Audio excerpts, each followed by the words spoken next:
So ಒಂದು ನಿಮಿಷ ಇದೇ ಅನ್ನೋದಕ್ಕೆ ಕೆಲವೊಂದಿಷ್ಟು ಸಾಕ್ಷ್ಯಗಳನ್ನ ಕೊಟ್ಟಿರುವಂತದ್ದು ಹೇಳಿಕೆ ಕೊಟ್ಟಿರೋ ಸರ್ ಕುಮಾರಸ್ವಾಮಿ ಅವರು ಈ ಘಟನೆ ಪ್ರೀ ಪ್ಲಾನ್ ಅನ್ನೋದಕ್ಕೆ ಕೆಲವೊಂದಿಷ್ಟು ಉದಾಹರಣೆಗಳನ್ನು ಅಲ್ಲಿ ಕೊಟ್ಟಿರೋ ಅಂಶಗಳ ಉಲ್ಲೇಖ ಮಾಡಿ ಸರ್. ಪೆಟ್ರೋಲ್ ಬಂಬ್ಗೆ ಹೇಗೆ ಬಂತು, ಏಕಾಏಕಿ ಚಾರ್ಜ್ ಶೀಟ್ ಹೆಂಗಾಯ್ತು, ಚಾರ್ಜ್ ಶೀಟ್ ಅಲ್ಲ FIR ಹೆಂಗಾಯ್ತು, FIR ಗಲಾಟೆ ಆದಮೇಲೆ FIR ಆಗೋದು ಮೊದಲನೇ ಹಂತದ ಕೆಲಸ ಅಲ್ವಾ ಪೊಲೀಸ್ನವ್ರದ್ದು. FIR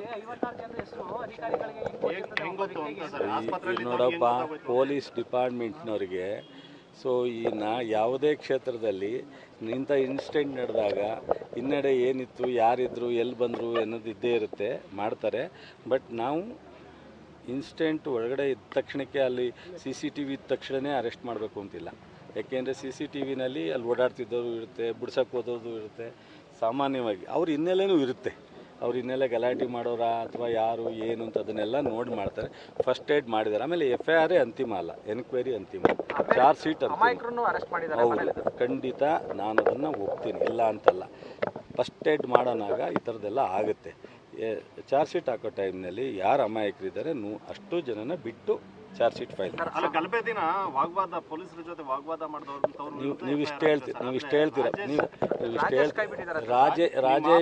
ರಾಜೇಶು ಒಂದು ನಿಮಿಷ ಕೇಳಪ್ಪ. ರಾಜೇಶ್ ಅದರಲ್ಲಿ ಇನ್ವಾಲ್ವ್ ಆಗಿಲ್ಲ.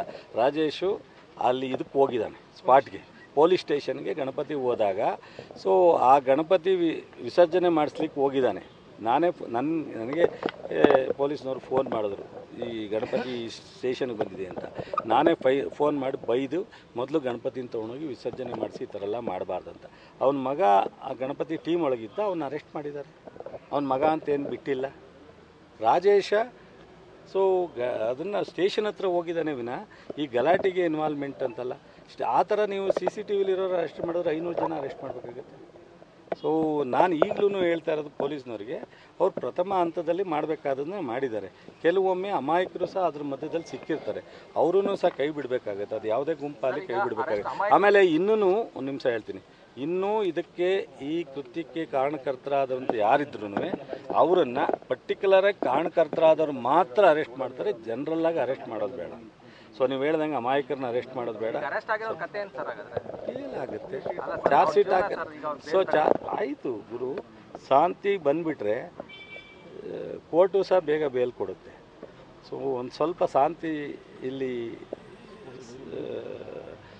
ರೆಗ್ಯುಲರ ಎಲ್ಲ ವಾತಾವರಣ ಪರಿಸ್ಥಿತಿ ಬಂದರೆ ಆಟೋಮೆಟಿಕ್ಕಾಗಿ ಜುಡಿಷಿಯಲಿ ಸಹ ಅವರಿಗೆ ಹೆಲ್ಪ್ ಆಗುತ್ತೆ.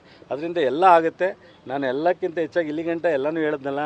ಸೊ ರಾಜಕಾರಣನ ಮಾಡೋ ಕಾಲದಲ್ಲಿ ಮಾಡೋಣ. ಇವತ್ತು ನಾಗಮಂಗಲನ ದಯಮಾಡಿ BJPಯವರಿಗೆ, ಜನತಾದಳದವ್ರಿಗೆ ಅಥವಾ JDSನವ್ರಿಗೆ ಎಲ್ರಿಗೂ ಹೇಳ್ತೀನಿ, ನಾಗಮಂಗಲದಲ್ಲಿ ಬಂದು ಹೆಚ್ಚಿಗೆ ರಾಜಕಾರಣ ಒಂದು ನಿಮಿಷ ರಾಜಕಾರಣ ಮಾಡಬೇಡಿ. ಇದರಿಂದ ನಿಮಗೇನು ಪ್ರಯೋಜನ ಸಿಕ್ಕಲ್ಲ. ಬಟ್ ನಾಗಮಂಗಲನ ನೀವು ಹೇಳಿರೋಂಥ ಎಲ್ಲ ವಿಧನ ನಾವು ಜವಾಬ್ದಾರಿ ತಗೋತೀವಿ, ಸರ್ಕಾರ, ಆಡಳಿತ ಎಲ್ಲ. ಸೊ ದಯಮಾಡಿ ನೀವು ನನಗೆ ನಿಮ್ಮ ಅಣ್ಣ ತಮ್ಮದಿರು ನೀವು ಸಹಾಯ ಮಾಡಿ. ಬರಲಿ ನಾನು ಯಾರನ್ನೂ ಬರಬೇಡ ಅನ್ನೋಕ್ಕಾಗತ್ತಾ? ಬರಲಿ. ಬಟ್ ಅದನ್ನು ನಾನು ಅವರು ಒಂದು ಮನಸ್ಸಿನಲ್ಲಿ ಇಟ್ಕೊಳ್ಳಿ. ನಾಗಮಂಗಲನ ಒಂದು ಪಾಯಿಂಟ್ ಮಾಡ್ಕೊಂಡು ರಾಜಕೀಯ ಅಸ್ತ್ರನ ಉಪಯೋಗಿಸ್ಕೊಳ್ಳೋದು. ಸ್ವಲ್ಪ 2.5 ಕೋಟಿವರೆಗೂ ಒಂದು ಪ್ರಥಮ ಹಂತ ಮಾಡಿದರೆ ಇವತ್ತು ಫೈನಲ್ ಆಗುತ್ತೆ. ಇವತ್ತು ಸಾಯಂಕಾಲ ಕೊಡ್ತಾರೆ. ಸೊ ಮೇಜರಾಗಿ ಒಂದು 2-3 ಅಂಗಡಿ, ಒಂದು ಪಾತ್ರೆ ಅಂಗಡಿ, ಇನ್ನೊಂದು ಬಟ್ಟೆ ಅಂಗಡಿ, ಒಂದು ಶೋರೂಮ್. ಸೊ ಅದು ಬಿಟ್ಟು ಉಳಿದವೆಲ್ಲ ಒಂದು ಸ್ವಲ್ಪ ಸಣ್ಣ ಪುಟ್ಟ ಆಗಿದ್ದಾವೆ. ಕೆಲವು ಎಲ್ಲವೂ ಎಕ್ಸಾಕ್ಟಾಗಿ ಅಂತಕ್ಕಂಥದ್ದು, ಹೊರಗಡೆ ಮೆಟೀರಿಯಲ್ ಆಗಿರ್ತಕ್ಕಂಥದ್ದು ಅವೆಲ್ಲ ಆದಷ್ಟು ಮ್ಯಾಕ್ಸಿಮಮ್ ಎಷ್ಟಾಗುತ್ತೆ ಅಷ್ಟು ಪರಿಹಾರ CM ಕೈಲೂ ಕೊಡಿಸ್ತೀನಿ, ಸರ್ಕಾರದಲ್ಲೂ ನಾನು ಕೊಡ್ತೀನಿ. ಆಮೇಲೆ ದಯಮಾಡಿ ಸ್ವಲ್ಪ ಎಲ್ಲ ಆದಮೇಲೆ ಬ್ರೀಫ್ ಮಾಡ್ತೀನಿ. ಪಾಪ ನಾನು ಹೇಳಿದ್ನಲ್ಲ, ಕುಮಾರಸ್ವಾಮಿ ಅವ್ರಿಗೆ ಉತ್ತರ ಕೊಡೋದು ಬೇಡ ಅಂತ ತೀರ್ಮಾನ ಮಾಡಿಬಿಟ್ಟಿದ್ದೀನಿ ಗುರು. ಪ್ಲೀಸ್ ಈಗ ಅವರು ಮುಖ್ಯಮಂತ್ರಿಯಾಗಿ ಕೆಲಸ ಮಾಡಿದರು. ಅವ್ರು ಮುಖ್ಯಮಂತ್ರಿ ಆದಾಗ ಆ ಹಿಂದೆ ರಾಜಕಾರಣ ಆಡಳಿತ ಇದ್ದಾಗ ಏನೇನಾಗಿತ್ತು ಅಂತ ಎಲ್ಲ ಬೇಕಾದ್ರೆ ಒಂದಿಷ್ಟು ಬಿಡುಗಡೆ ಮಾಡ್ತೀನಿ. ನೋಡಪ್ಪ, ಈ ಇನ್ಸಿಡೆಂಟು ಬದ್ರಿಕೊಪ್ಪಲ್ನಲ್ಲಿ ಸಾಮಾನ್ಯವಾಗಿ ಟೌನ್ನಲ್ಲಾದಾಗ ಒಂದು ಸ್ವಲ್ಪ ಎಚ್ಚರಿಕೆ ವಹಿಸ್ತಿದ್ರು. ಬದ್ರಿಕೊಪ್ಪಲ್ನಲ್ಲಿ ಇಷ್ಟೊಂದು ದೊಡ್ಡ ಮಟ್ಟದ ಗಲಾಟೆ ಆಗಲ್ಲ ಅನ್ನೋ ಉದಾಸೀನ ಮಾಡಿರ್ತಾರೆ ಅಂತ ಅನ್ಕೋತೀನಿ ನಾನು. ಸೊ ಅದಕ್ಕೋಸ್ಕರನೇ ಅದು ರೈಟ್ ಆರ್ ರಾಂಗೋ ಸರ್ಕಲ್ ಇನ್ಸ್ಪೆಕ್ಟರ್ನ ಸರ್ಕಾರ ಅಮಾನತು ಮಾಡೈತೆ. ಪೊಲೀಸ್ ಇಲಾಖೆಯಲ್ಲಿ ಸರಿಯಾದ ರೀತಿ ಸರ್ಕಲ್ ಇನ್ಸ್ಪೆಕ್ಟ್ರು ಸ್ಥಳೀಯವಾಗಿ ತೊಗೋಬೇಕಾಯಿತು ಅಂತ.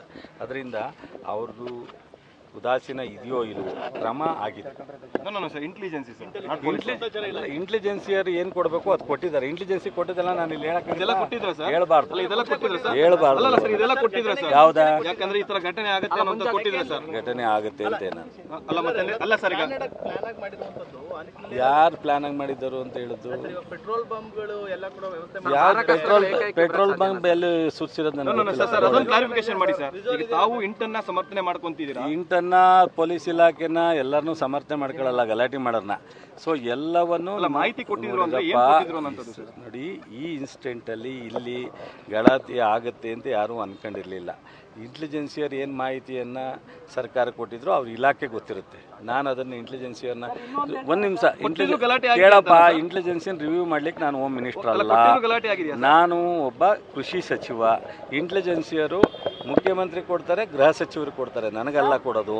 ದಯಮಾಡಿ ನ್ಯೂಸ್ ಫಸ್ಟ್ ನಿರ್ಭೀತಿಯಿಂದ ನಿಮ್ಮ ಪರವಾಗಿ.